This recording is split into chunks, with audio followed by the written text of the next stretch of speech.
Você quer apoiar o nosso canal e nos ajudar a produzir mais conteúdo para você? É simples. Basta você acessar o link da lojinha na descrição sempre que precisar comprar algum produto. Com este simples gesto, você estará nos ajudando muito.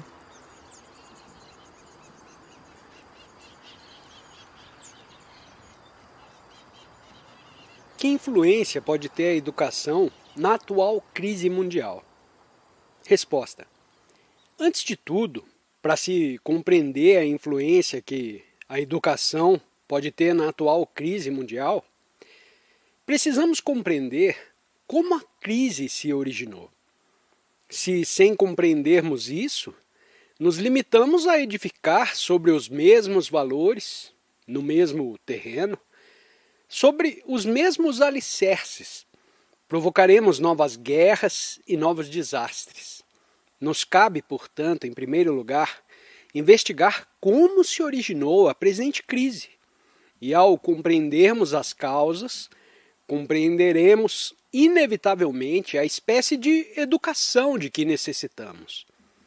É bem evidente que a crise atual é resultado de valores falsos nas relações do homem com a propriedade, com as pessoas e com as ideias.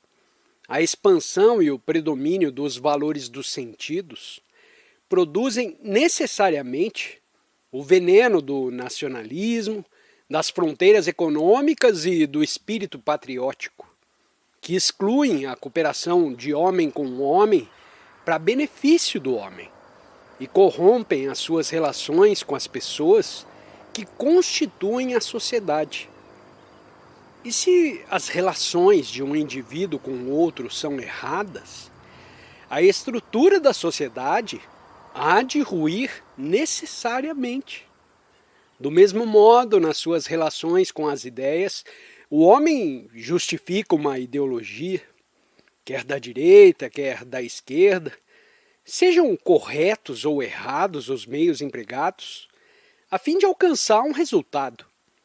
Assim, a desconfiança mútua, a falta de boa vontade, a crença de que um fim justo pode ser alcançado por meios injustos, o sacrifício do presente a um ideal futuro, tudo isso são, obviamente, causas do desastre atual.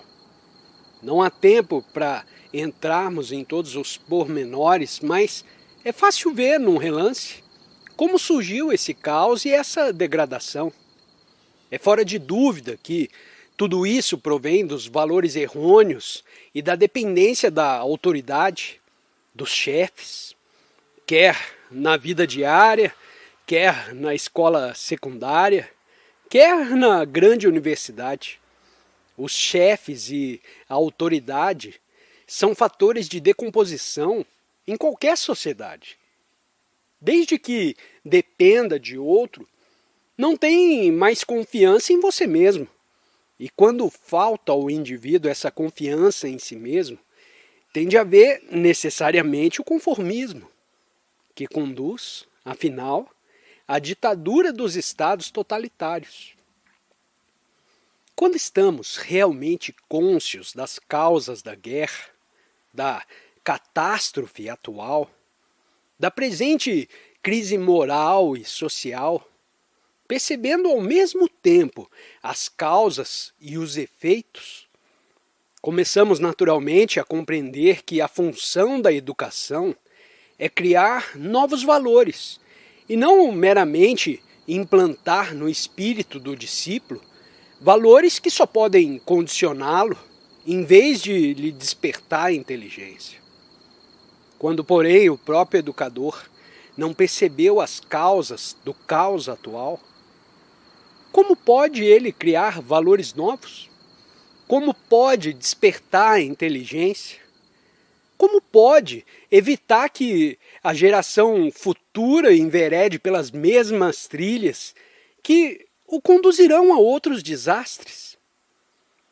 Não há dúvida, pois, que muito importa ao educador não cuidar apenas de implantar certos ideais e transmitir simples conhecimentos, mas compreender que deve aplicar todo o seu pensamento, todo o seu zelo, todo o seu afeto à criação do ambiente adequado, da atmosfera adequada, de sorte que o discípulo fique capacitado para, depois de atingir a maturidade, atender a todos os problemas humanos que se deparar.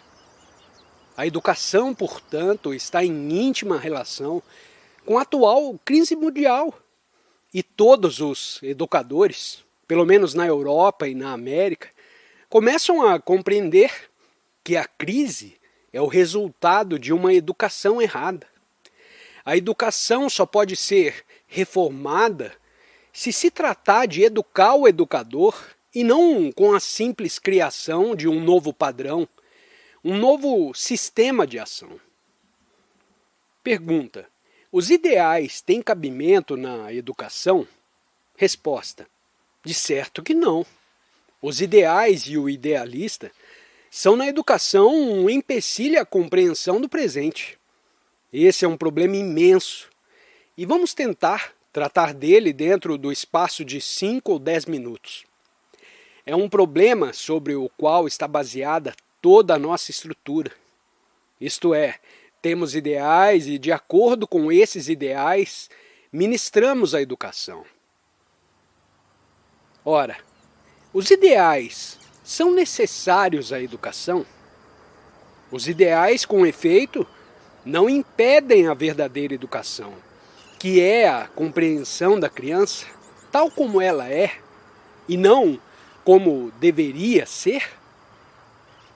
Se desejo compreender uma criança, não devo ter um ideal do que ela deveria ser. Para compreendê-la, preciso estudá-la tal como é. Mas se a ponho dentro do molde de um ideal, eu a forço a obedecer a um padrão, quer ele lhe sirva ou não.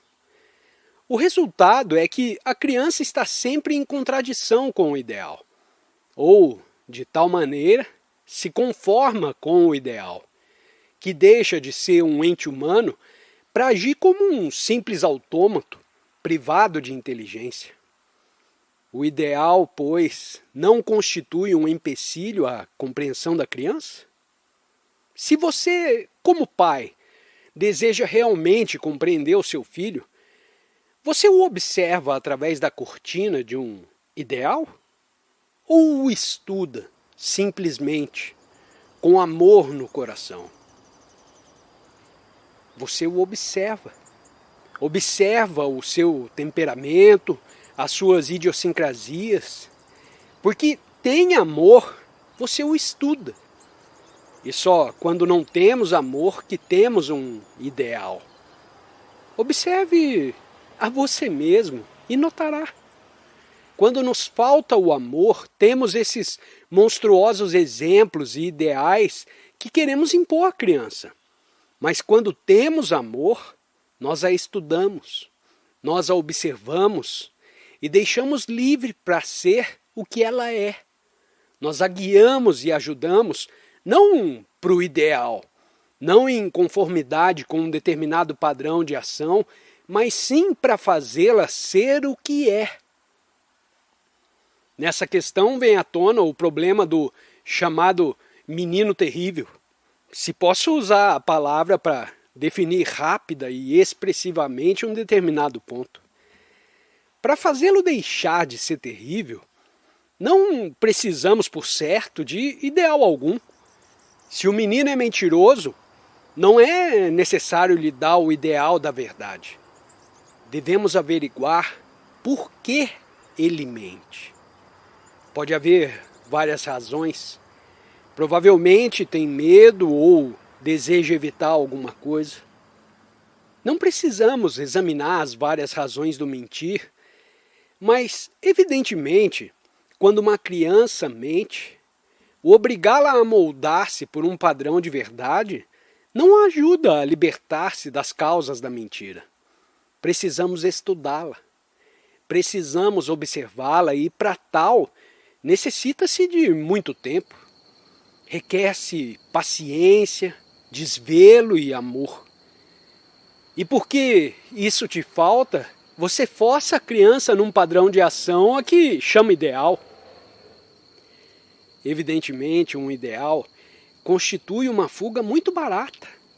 A escola que tem ideais ou o preceptor que segue ideais é obviamente incapaz de tratar com uma criança. Você não é obrigado a aceitar automaticamente o que estou dizendo ou contestá-lo. Observe apenas. Afinal de contas, a função da educação é produzir um indivíduo íntegro, capaz de enfrentar a vida inteligentemente, de maneira integral e não parcialmente. Não como um técnico ou um idealista. O indivíduo, porém, não pode integrar-se se apenas segue um padrão idealista de ação. E é bem óbvio, senhoras e senhores, que os mestres que se tornam idealistas, que seguem um padrão de ação, o chamado ideal, são a bem dizer inúteis. Se observar, verá que são incapazes de amar, que têm os corações duros e as mentes áridas, porque requer-se observação e afeição em um grau muito mais elevado para estudar, para observar a criança, do que para forçá-la num molde idealista de ação. E eu penso que os meros exemplos que constituem uma forma de ideal constituem igualmente uma inibição à inteligência. Provavelmente o que estou dizendo é contrário a tudo aquilo em que você acredita. Você deve, porém, refletir a esse respeito, porque não se trata de rejeitar e nem aceitar. Cumpre ouvir isso com o máximo cuidado. Não estou sendo dogmático. Como há muitas perguntas, sou obrigado a ser breve e conciso. As inferências de um ideal são óbvias. Quando o mestre tem em mira um ideal, incapaz de compreender a criança, porque então o futuro, o ideal é muito mais importante do que a criança, o presente, ele visa um certo alvo que julga correto e força a criança a adaptar-se a esse ideal. Isso de certo não é educação. É? Isso é como produzir automóveis em série. Você tem um modelo e passa a criança pelo molde, e o resultado é que produz seres humanos que são meros técnicos, que não têm relações humanas com os outros e só cuidam de si mesmos, do seu próprio ganho, política ou socialmente, ou na vida da família. Evidentemente, é muito mais fácil seguir um ideal do que observar, do que desvelar-se, do que despertar o amor pelas crianças e pela humanidade. E esta é uma das calamidades da moderna educação. O chamado ideal, o fim em vista, seja uma ideologia da extrema esquerda, seja da extrema direita, se tornou um padrão de ação e produziu a presente catástrofe mundial.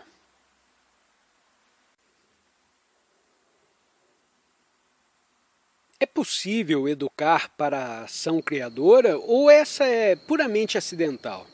E, portanto, nada se pode fazer no sentido de facilitar o seu aparecimento? Resposta.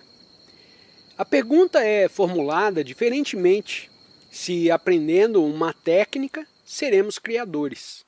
Isto é, se, por exemplo, você exercita ao piano, ao violino, se aprende a técnica de pintar, será músico? Será um artista? A ação criadora resulta da técnica ou é independente da técnica? Você pode entrar numa escola e aprender tudo o que se pode aprender em matéria de pintura, dos tons das cores, aprender a técnica de segurar um pincel e etc. Mas isso fará de você um pintor criador? Mas se for realmente criador, então qualquer coisa que faça terá sua técnica peculiar. Fui uma vez visitar um grande artista em Paris e ele não aprendera técnica alguma. Se queria expressar alguma coisa, ele a expressava na argila e depois no mármore. A maioria de nós aprende a técnica e tem muito pouco para expressar. Não curamos da capacidade de descobrir por nós mesmos. Possuímos todos os instrumentos do descobrimento e nada descobrimos diretamente. O problema, pois, é como ser criador, o que traz consigo a sua técnica própria. Então, quando deseja escrever um poema, o que acontece? Você o escreve e se possui uma técnica, talvez seja melhor. Mas se não tem técnica alguma, não importa. Você escreve o poema e o deleite está no escrevê-lo. Afinal de contas, quando escreve uma carta de amor, você não se preocupa com técnica nenhuma. Você a escreve com todo o seu ser. Já quando não há amor em seu coração, você recorre a uma técnica de colocar as palavras. Senhores, se não ama, você perde o tempo. Pensa que será capaz de viver feliz, criadoramente, aprendendo uma técnica, quando é justamente a técnica que destrói a capacidade de criar. O que não significa que não se deva ter uma técnica. É bem verdade que se desejamos escrever um poema belamente, precisamos entender de métrica, de ritmo e etc. Mas se desejamos escrevê-lo para nós mesmos e não para publicação, em tal caso, nada importa a técnica. Simplesmente o escrevemos. É só quando desejamos comunicar algo a outros que se torna necessária a técnica apropriada, a técnica correta, para que não haja uma incompreensão. Mas, de certo, ser capaz de criar é um problema inteiramente diferente e requer uma extraordinária investigação de nós mesmos. Não é uma questão de dom especial. Talento não significa capacidade criadora. Uma pessoa pode ser criadora sem ser talentosa.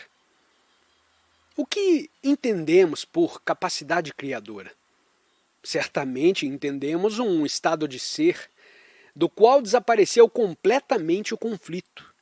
Um estado de ser em que não existem problemas nem contradições. A contradição, o problema e o conflito são resultado da excessiva importância atribuída ao eu, ao meu sucesso, minha família, minha pátria. Quando cessa esse eu, cessa também o pensamento e vem um estado de ser no qual é possível a criação. Uma das causas de problemas é a sua crença, a sua avidez. E a mente continua a criar, enquanto tem problemas, enquanto ela própria produz problemas. Uma mente acorrentada a um problema, amarrada à criação do seu próprio problema, nunca pode ser livre. É só quando a mente está livre de criação dos seus próprios problemas que pode haver a criação.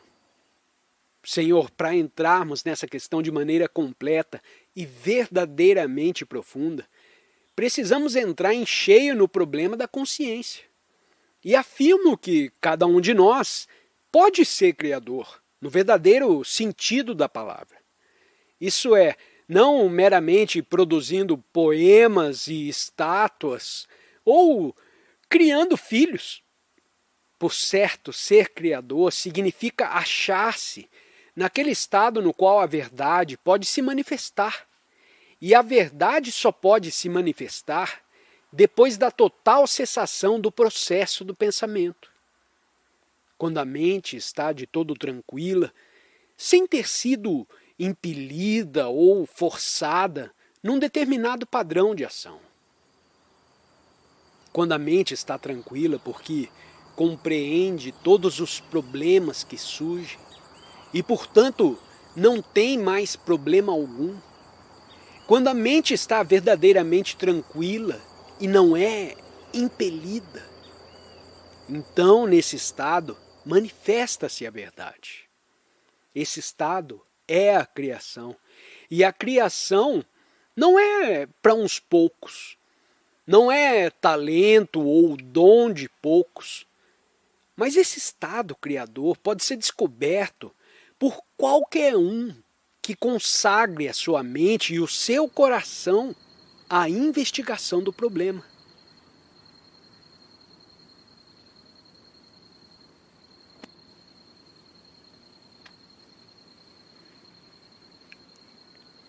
A discussão da experiência sexual não constitui uma parte necessária da educação. Não é ela a única solução racional para as perturbações da adolescência? Resposta: Senhor, a compreensão do sexo requer inteligência, e não o ideal disto ou daquilo. E esta é uma matéria extremamente difícil, como qualquer outro problema humano. Se o próprio educador não houver compreendido esse problema, como pode educar outro indivíduo? Se ele próprio está colhido na rede, na agitação, no extraordinariamente complexo problema do sexo, como pode instruir outras pessoas? E por que é o sexo um problema para ele? Evidentemente porque ele próprio é incapaz de criar. O sexo se torna então um mero instrumento de prazer, uma experiência que proporciona um momentâneo deleite, uma momentânea ausência do eu. E por isso se torna ele um problema também. Enquanto que, para ficar livres dele, precisamos investigar os vários empecilhos que estão obstando a criação. Um dos fatores, sem dúvida, é a imitação, a compulsão social para nos tornarmos alguma coisa na sociedade. Seguir um ideal é, de certo, uma forma de compulsão, uma forma de imitação. Por essa razão, não há um pensar criador. Em última análise, quando pensamos de maneira realmente criadora, quando temos uma forte sensibilidade, o sexo é de muito pouca importância. É só quando não estamos atentos para todo o significado da existência, para o movimento das aves, para as árvores, para os sorrisos, para as alegrias do viver, quer sejamos ricos, quer pobres. É só então que o sexo se torna um problema. Há outras coisas compreendidas também nessa pergunta. Pode-se transmitir a um adolescente o significado da experiência sexual? Ele, naturalmente, tem curiosidade, quer saber o que significa tudo isso. Isso depende também do preceptor ou dos pais. Em geral, eles próprios sentem vergonha e acanhamento com relação a esse assunto, de modo que a coisa se torna verdadeiramente absurda. São sórdidas as suas mentes. Senhores, observem a vocês mesmos, como olham para as pessoas, como olham para os homens e mulheres, e pensa que é capaz de esclarecer os adolescentes a respeito desse assunto? E há ainda um outro problema.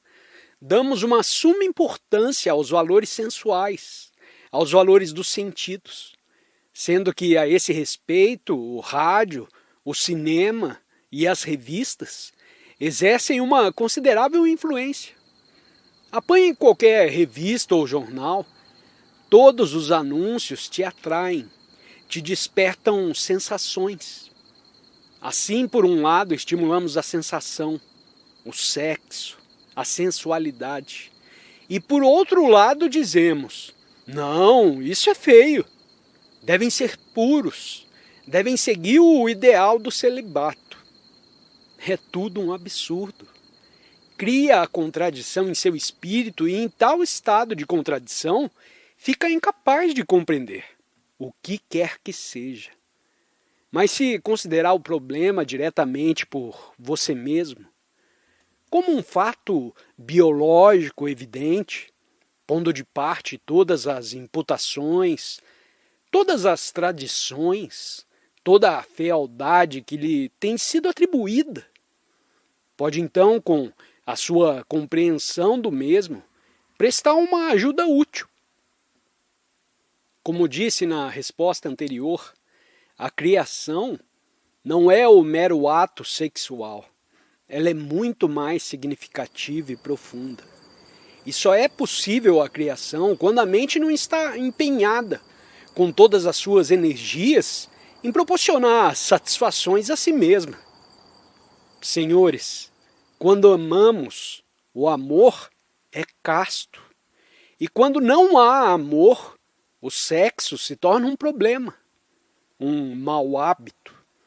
Assim temos dificuldade no tocante a todas essas questões, porque já nos tornamos embrutecidos, já estamos cansados.